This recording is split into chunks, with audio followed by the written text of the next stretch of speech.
Bonjour tout le monde, bonjour Cécile, bienvenue pour ce dernier live de la saison des lundis de l'esthétique.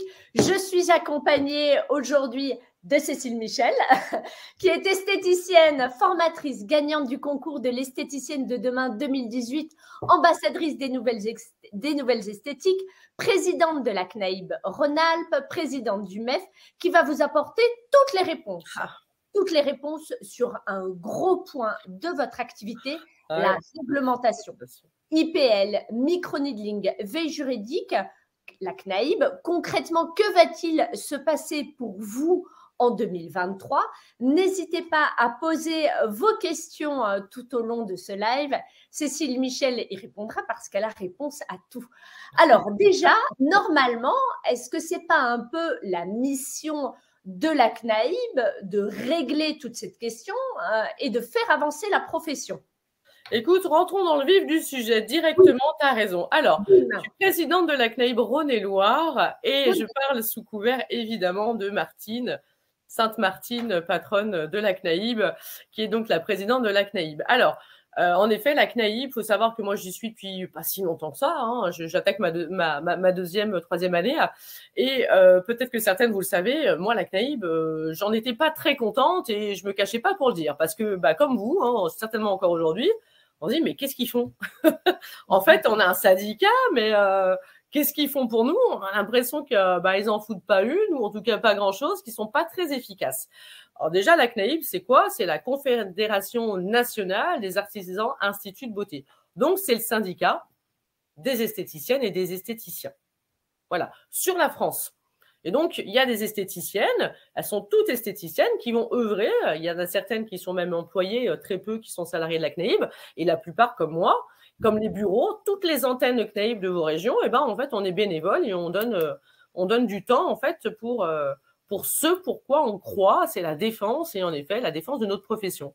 Alors, la CNAIB, elle fait plusieurs choses. Elle est beaucoup là pour la réglementation, pour la veille, pour faire avancer et évoluer. Le problème qu'il y a, et je pense qu'on est toutes d'accord, c'est une question de communication. C'est-à-dire qu'au niveau de la CNAIB, on a l'impression qu'il ne se passe rien. Et il s'avère que moi, j'ai assisté en tant que présidente à l'AG qui était à Lille il y a quelques temps de ça. Et j'ai pu voir concrètement qu'est-ce qui se passe en fait. Qu'est-ce que fait la CNAIB? Donc, moi, je suis très contente d'être là. Et donc, merci à Laure et aux Nouvelles Esthétiques de Maquilleur pour parler de ça et puis pour faire un point dessus. Parce que c'est tout à fait justifié que vous puissiez vous dire que fait notre syndicat, surtout que on a plein de soucis entre le Covid et puis toutes ces nanas là qui font tout et n'importe quoi et qui pourrissent notre environnement. On va en parler. Ouais. Alors, premier sujet dont on parle beaucoup, l'IPL. Normalement, le décret, tout le monde dit il va sortir. Sauf que les jours, les semaines, les mois, quasiment les années passent et il ne sort pas. Et non, il sort pas. Mais où le décret? Il est dans quelle poche? Oui. Écoute, c'est vraiment limite une question de ça. Vous le savez, il y a eu des élections présidentielles début d'année et du coup, on change de gouvernement. Et tout ce qui a été fait pendant les 5 ans avant, au moment des élections, il faut le savoir, le gouvernement, il change. Et qu'est-ce qui se passe? Tout ce qui était en train d'être mis en place, qui allait potentiellement arriver, qui allait potentiellement aboutir, c'est coupé en plein vol. Il faut laisser le temps au gouvernement de s'installer et de recréer des liens avec des interlocuteurs qui ne sont pas les mêmes. On avait un ministre, vous le savez, qui était donc un ministre des TPE et qui était très à l'écoute et qui avait une oreille incroyable pour nous aider en esthétique. Il était même venu sur le congrès il y a peut-être 2 ans. En mai. En mai, voilà, en mai. Voilà, oui, Alain Griset. Exactement. Et sa remplaçante, elle est comment? Alors, sa remplaçante, moi, je la connais pas, mais vous comprenez bien qu'on n'a plus Monsieur Griset et on a affaire à cette nouvelle ministre des TPE. Donc, il faut réexpliquer l'importance d'être à l'écoute de cette profession et réexpliquer les dossiers, redonner les informations qui se passent sur le terrain. Et donc, il faut créer de l'attention et de l'écoute. Et tout ce travail qui a été fait pour 5 ans, voilà, il faut un peu le recommencer. Alors, du coup, qu'est-ce qui s'est passé au niveau de l'IPL? Déjà, la bonne nouvelle, c'est que hier, l'IPL va vraiment sortir et donc du coup a été obtenu grâce à des rendez-vous qui se sont écoulés sur septembre, octobre, novembre, donc les 3 derniers mois, l'envoi du décret IPL au Conseil d'État en vue de sa publication. D'accord. Ah oui, donc là, on est à ça. On n'a jamais été aussi près. Ah bah, on n'a jamais été aussi près. Donc voilà, l'IPL, il va être envoyé en vue de sa publication. Je mets malheureusement des guillemets qui ne sont pas liés à la CNAIM, mais qui sont liés à notre gouvernement et au temps que prennent les choses. C'est que d'ici qu'il soit vu et acté, il peut se passer encore plusieurs mois. Par contre, on y est. En effet, on n'a jamais été au plus près. L'IPL, le décret, va pouvoir sortir. Il y avait une date. Ça sera grâce à la CNAIB. Et ça, c'est grâce à la CNAIB, parce que je vais vous expliquer ce que fait la CNAIB, justement, pour que vous puissiez en être informés. Il faut savoir que l'IPL, il y avait une mise en conformité, il y a une mise en conformité qui va être obligatoire.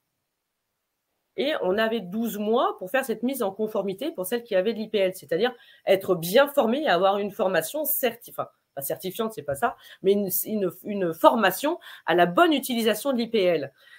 On n'a que 12 mois pour se mettre en conformité. Il faut imaginer que pour toutes celles qui n'ont pas leur certificat, c'était trop juste. Donc là, ils ont demandé que la conformité se fasse sur 24 mois pour que tout le monde ait le temps de se mettre en conformité. Quand je dis tout le monde, c'est nous les esthéticiennes et les esthéticiens.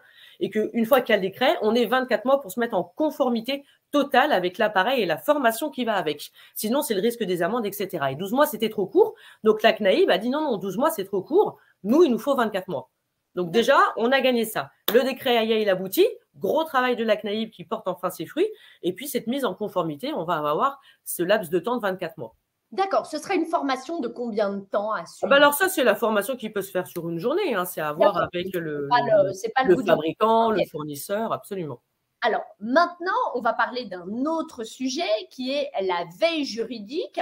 Comment faire pour savoir l'IPL, j'ai le droit, j'ai pas le droit, par exemple?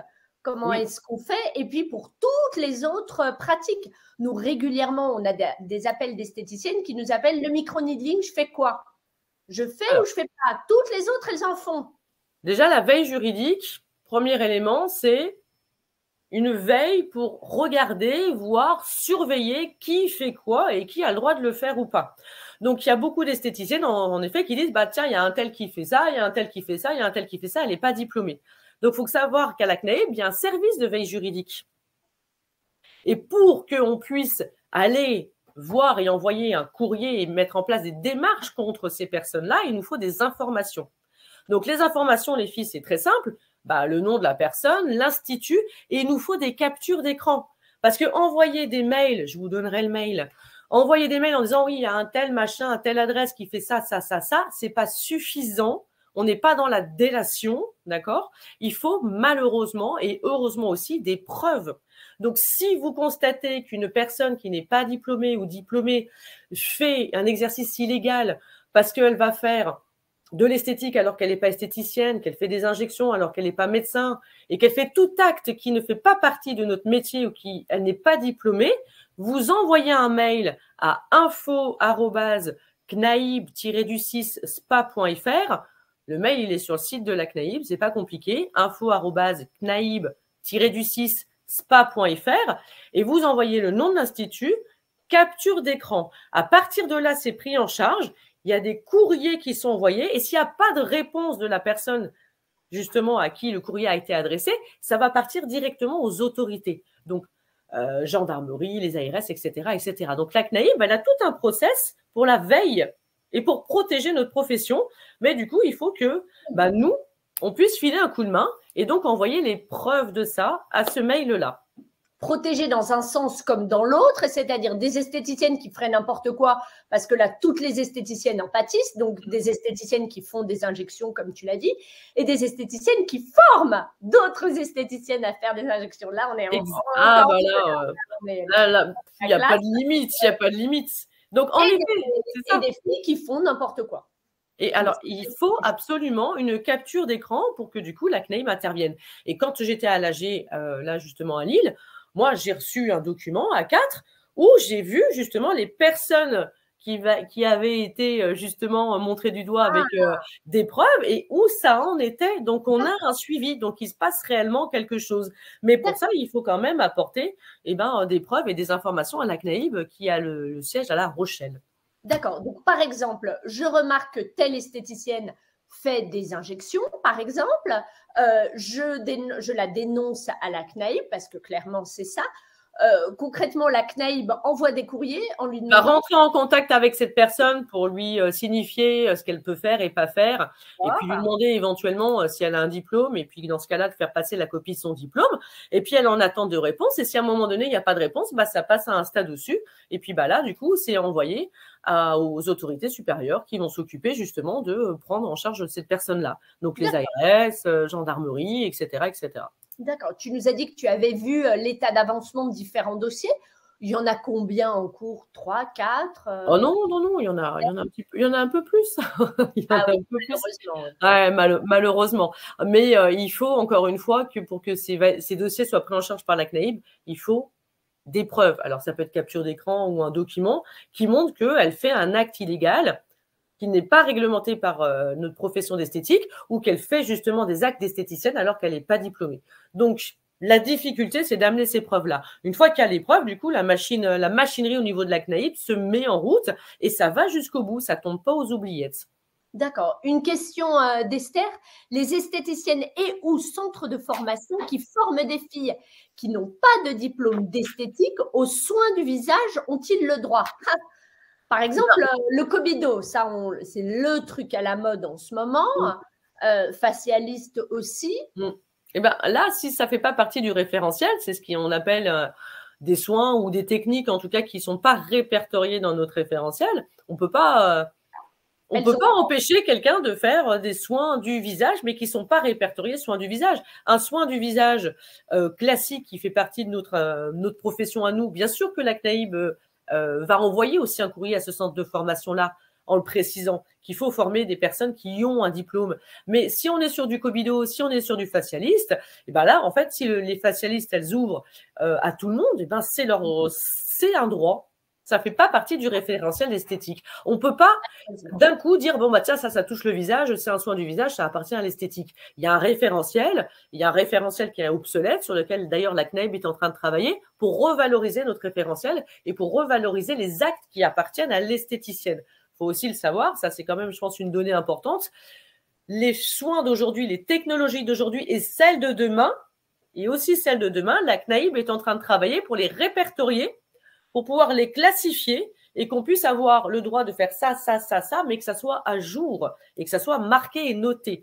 Donc, il faut savoir que la CNAIB, elle fait un gros travail dessus et ça me permet de vous expliquer que Martine, en l'occurrence, et puis Monique, la coprésidente, se déplacent énormément avec différents intervenants, des assureurs, Olivier Lézé, que vous connaissez pour certaines, qui a la boîte Cortec là, pour l'hygiène, on en a parlé tout à l'heure. Donc, la CNAIB se déplace avec des intervenants professionnels et se retrouve où? Devant le ministère pour pouvoir parler et débattre de certains dossiers. Donc, Martine, elle a eu quand même beaucoup de rendez-vous avec Monique, Olivier et ce monsieur de l'assurance. Il y a eu des rendez-vous en septembre, des rendez-vous en octobre, des rendez-vous en novembre. Et il faut savoir qu'au niveau de la CNAIB, on a même attribué un budget à une personne qui fait ce qu'on appelle du lobbying. Donc, c'est un homme qui a des connaissances, qui a des contacts pour nous permettre de travailler de façon plus fine et plus précise avec les bonnes personnes dans les différents ministères ou au niveau de la DGCCRF, la DDPP, etc., etc. Donc, on a des rendez-vous depuis septembre ultra précis et très constructifs qui nous permettent d'avancer sur les dossiers qui étaient en cours avant les élections présidentielles. Pour vous donner un exemple, la France est le seul pays au monde où on dit que boire un verre de vin par jour, c'est bon pour la santé. C'est dit dans aucun autre pays. Donc là, la personne en charge du lobbying a vraiment très bien fait le job, clairement. Question, l'épilation au fil, désormais pratiquée par les non-esthéticiennes. C'est pareil. Ouais, c'est pareil. Ça fait partie des…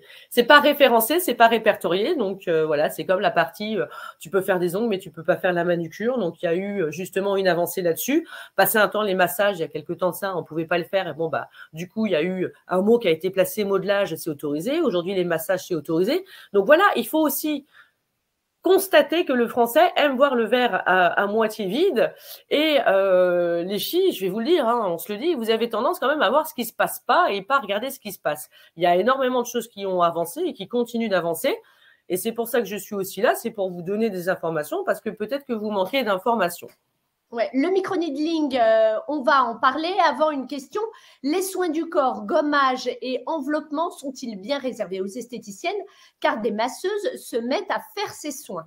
Oui, on a malheureusement, en effet, de plus en plus de personnes qui commencent à faire ce genre d'actes. Et ce sont des actes, en effet, gommage, massage, enveloppement, qui font partie de notre référentiel et qui font partie de notre profession. Donc là, c'est pareil. Pour le coup, ça, c'est à nous. C'est à nous, donc veille juridique. Photo, capture d'écran et puis envoyer le tout au mail de la CNAIB pour justement que on puisse, nous, derrière, faire un peu le gendarme et expliquer à ces gens-là qui sont des fois juste pas au courant qu'il y a des limites justement à faire des actes au niveau de leur cabinet parce qu'ils sont masseurs ou ils sont kinés et que dans ce cas-là, il faut qu'ils passent le diplôme s'ils veulent aller plus loin et faire des gommages et faire des enveloppements. Est-ce qu'il y a d'autres façons où la CNAIB aide, participe à faire évoluer la profession? Sur cet AG, j'ai moi-même appris des choses plutôt intéressantes qui concernent les aides qui sont apportées en fait aux cotisants URSSAF.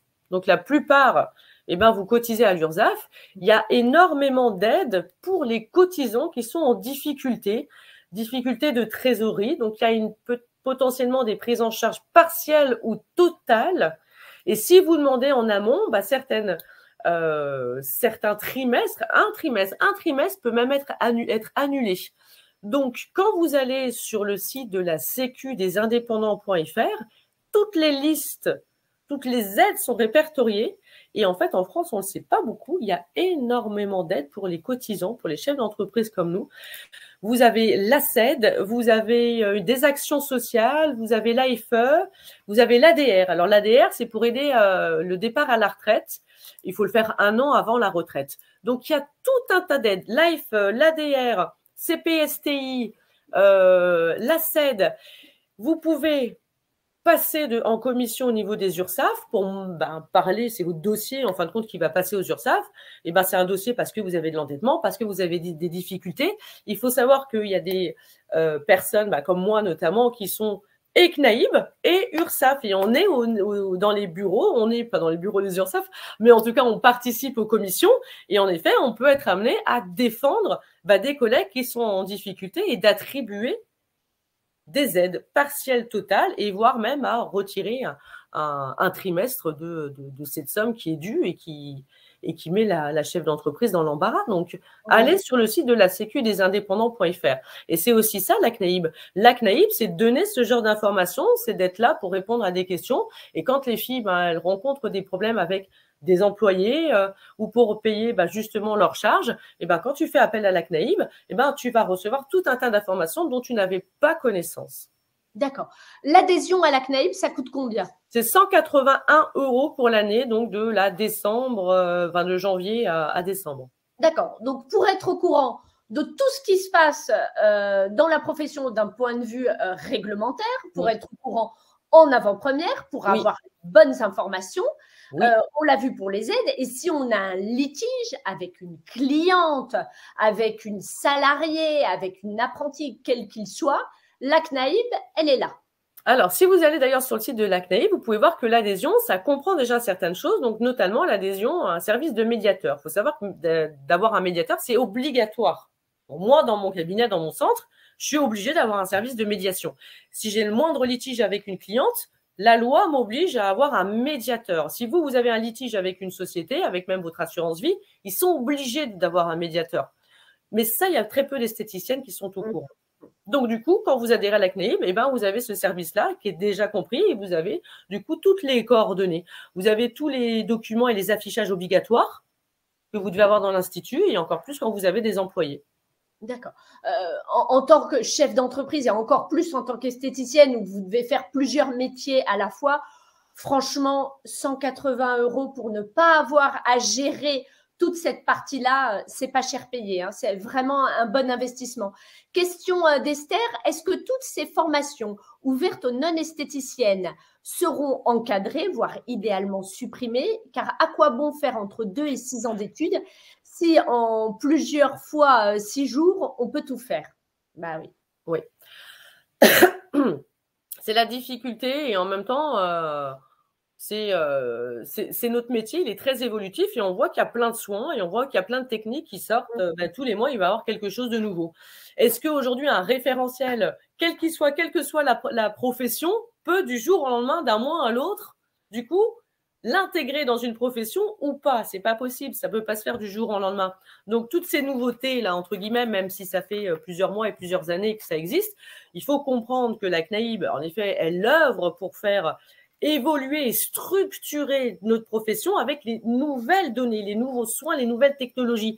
Mais ça prend des semaines, des mois et des années. Et quand ça fait des années et que du coup, tu as un changement de gouvernement, je l'ai déjà dit, mais c'est parce que c'est la réalité, c'est chiant, il faut pouvoir tout recommencer. Par contre, pour être sûr, pour que vous soyez rassurés, le bureau de la CNAIB, je vous l'ai dit tout à l'heure, est en train de bosser pour intégrer les soins et les technologies d'aujourd'hui et même celles de demain, pour qu'on n'ait pas tout le temps à se confronter à « tiens, ça c'est nouveau, l'esthéticienne le fait, elle repart de zéro ». Voilà, on repart de zéro à chaque fois. Il y a une vraie mise à jour, une vraie restructuration qui est en train de se faire. Et ça, en effet, c'est long, ça demande beaucoup de rendez-vous. Elles le font toujours avec beaucoup de dynamisme. Et les allers-retours à Paris, ça se fait énormément. Les intervenants, comme Olivier, l'assureur, moi, sur le dossier du microneedling un peu plus, et toutes les personnes qui contribuent à aider la CNAIB, on le fait en plus de notre temps et on le fait pour vous, pour nous, parce qu'on est esthéticienne, mais on le fait pour toute la profession. Et du coup, je voudrais juste rebondir dessus, c'est qu'à un moment donné, moi j'entends, parce que tu le sais, on s'est vu au Beauté Sélection, hein, j'étais là-bas justement avec le stand de la CNAIB, des esthéticiennes viennent me voir en me disant, moi j'ai adhéré, j'ai l'impression qu'il ne se passe rien, donc du coup, j'adhère pas. Alors là, je viens de vous expliquer quand même qu'il se passait plein de choses, mais il se passe plein de choses depuis déjà plusieurs mois et c'est très dense en ce moment. Et ça va continuer à être très dense sur 2023 et il se passe quelque chose en 2024. Début 2024, eh bien, c'est simple, ça va être la représentativité. Ça veut dire, nous, esthéticiennes, on est représentés par la CNAIB. Et du coup, là-haut, là, dans le ministère, ils vont regarder, il y en a combien des esthéticiennes représentées par la CNAIB? Donc, traduction, plus il y aura d'esthéticiennes qui adhéreront à la CNAIB, plus la CNAIB aura de poids. Il faut imaginer qu'il y a le lobbying et il y a le poids. Des médecins se font entendre, les coiffeurs se font entendre, les taxis se font entendre, les camionneurs se font entendre. Parce qu'à un moment donné, il y a une réelle force et une réelle adhésion. Si on veut que le syndicat il soit fort, il faut lui donner les moyens d'être fort. Et là, j'entends, oui, la CNAIB fait rien, mais j'ai envie de vous dire, les filles, putain, excusez-moi, mais 181 € par an. Si vous adhérez pas à votre syndicat, comment voulez-vous que le syndicat arrive en disant, nous, on représente des mille et des mille d'esthéticiennes, et du coup, vous voulez que la CNAIB fasse le boulot alors que vous adhérez pas. Donc, au lieu de vous demander, que fait la CNAIB pour moi, qu'est-ce que je peux faire pour aussi aider la CNAIB? Ça marche dans les deux sens. La CNAIB, toute la profession et moi-même. Oui, parce que du coup, bien sûr. Il y a les infirmières, il y a les assistantes médicales qui sont, elles, très virulentes et qui sont tout à fait OK pour prendre le boulot des esthéticiennes. Attention. De plus en plus. Donc, c'est vrai que les infirmières, avec les Covid, etc., il y en a beaucoup qui font justement des changements et qui commencent à faire des soins. Donc, si on veut que notre profession soit encadrée, et on a plutôt intérêt à le faire de plus en plus, il faut adhérer à la CNAIB. C'est que 181 € pour qu'on ait des chiffres. Et comme ça, quand on va arriver sur 2023 avec des gros chiffres, quand on va arriver sur début 2024 avec des gros chiffres, là, on sera entendu par les ministères, par le ministère, et là, ils pourront dire, bon, OK, ça fait un certain nombre, ça représente un poids économique en France, donc on ne peut plus ne pas les entendre, parce que ce nombre-là, ce sont des Français, c'est de l'économie. Et donc, au niveau du ministère, ce qu'ils vont entendre, c'est le poids et l'influence économique que ça peut avoir de néfaste sur toute une population. Donc, plus on est nombreux à adhérer, mieux on sera entendu, et plus vite, les réglementations, elles seront entendu, acté et validé. Donc, c'est vraiment très important d'adhérer sur 2023. Toute l'année, vous pouvez adhérer. Il faut adhérer. La CNAIB est-elle représentée dans les DOM, en Guyane plus Bien sûr, vous avez un bureau. Dans les DOM. Elle est venue jusqu'à Lille, d'ailleurs, la présidente, pour assister à l'AG, évidemment. Et Martine se déplace aussi là-bas, bien sûr, bien sûr. Donc ça, vous pouvez contacter la CNAIP directement qui vous mettra en contact avec elle. Question très précise sur l'épilation par électrolyse. Oui. On dit qu'elle est autorisée, mais en fait, qu'est-ce qu'il en est réellement? Oui. Alors là, ils disent que c'est autorisé car rien ne l'interdit. Oui, c'est toujours pareil, rien ne l'interdit. Alors, là, c'est plutôt l'épilation. Bon, on attendait l'IPL, le degré, et puis ça va être l'épilation laser en ce moment aussi qui pose beaucoup de questions. L'électrolyse, moi, je vous en parlerai moins parce que je ne veux pas vous dire de bêtises.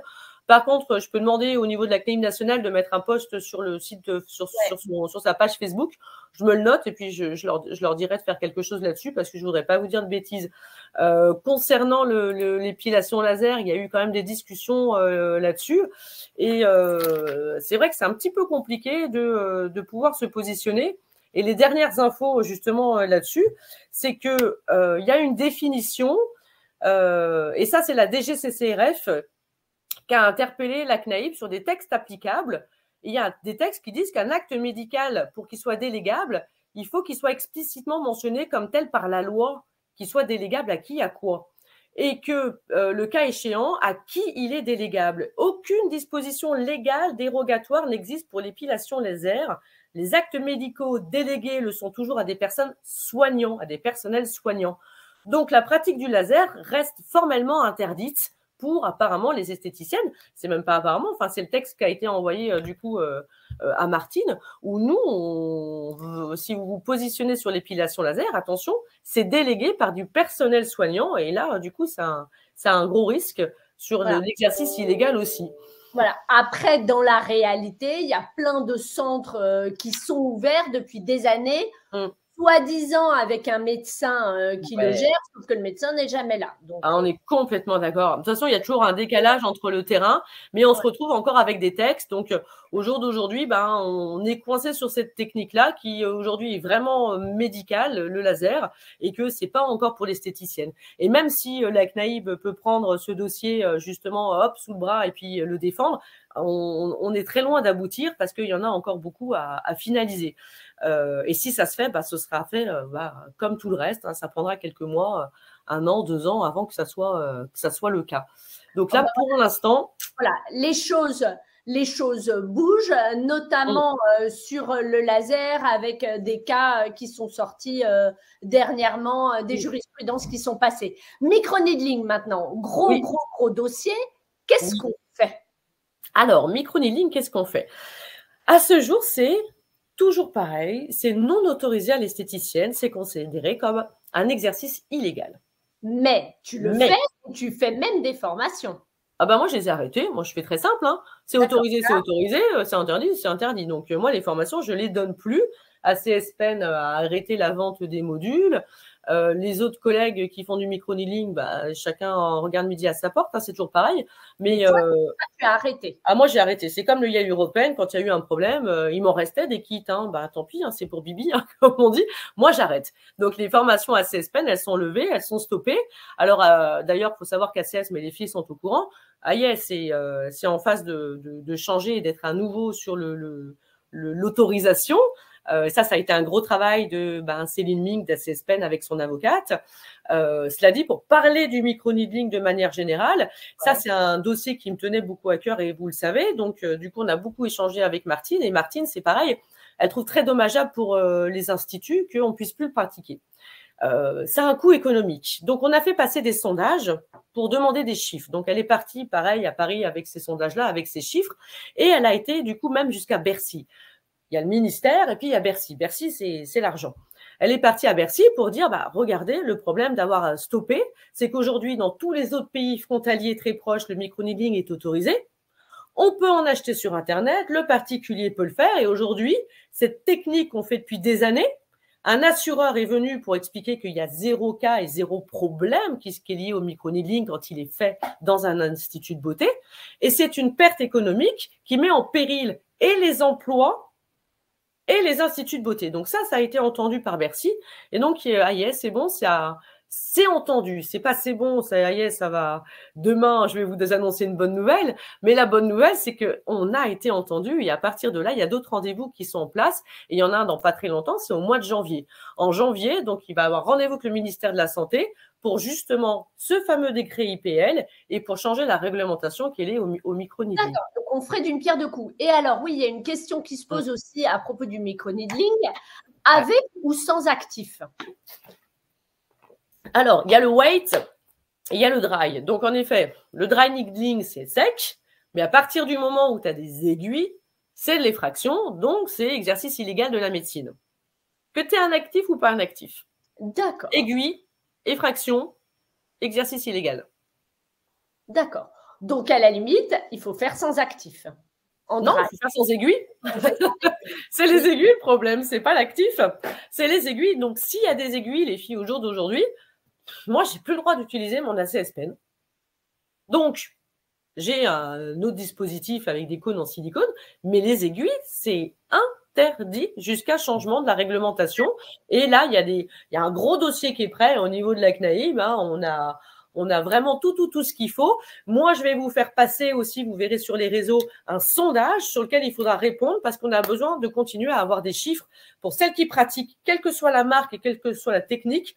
Pour celles qui travaillent avec le micro-needling, il va falloir me donner des chiffres. Ça représentait quel pourcentage de votre activité et qu'est-ce que ça met en péril. Voilà, on a besoin de ces chiffres-là parce qu'au niveau de Bercy, ça, c'est entendu.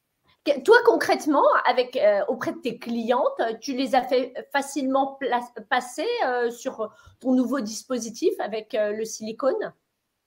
Alors, moi, je les ai fait facilement passer. J'aide les filles à le faire. Il y en a beaucoup. Les clientes, pour elles ont été OK, il n'y a pas eu de problème. Non, il n'y a pas eu de problème. On arrive en faisant des synergies.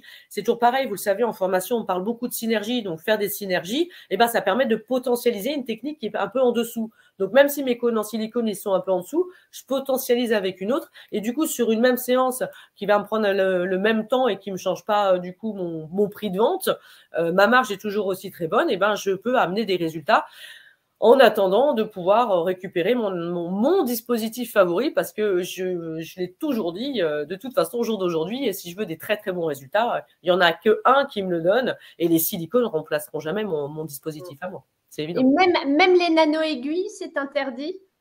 Si c'est aiguille, c'est interdit. Voilà. Oui. Dès qu'il y a aiguille, les filles… c'est aiguille quand même. Si c'est des aiguilles d'un dispositif tout seul, c'est interdit. Si c'est des aiguilles dans une machine qui propose d'autres techniques, c'est interdit. Là, au jour d'aujourd'hui, dès que c'est aiguille, c'est effraction. Effraction, c'est exercice illégal de la médecine. Donc, on n'a pas le droit. Vous faites comme vous voulez, mais on n'a pas le droit. On a une remarque intéressante. Hein.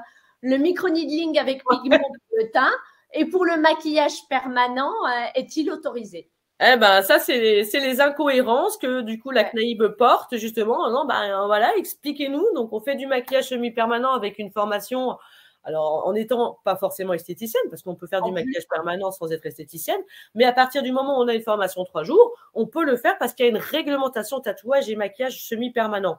Donc, ça, c'est autorisé et c'est très bien que ça le soit parce que ça permet de mettre en avant cette incohérence et ça, c'est très fort et très bon pour changer la réglementation micro-needling.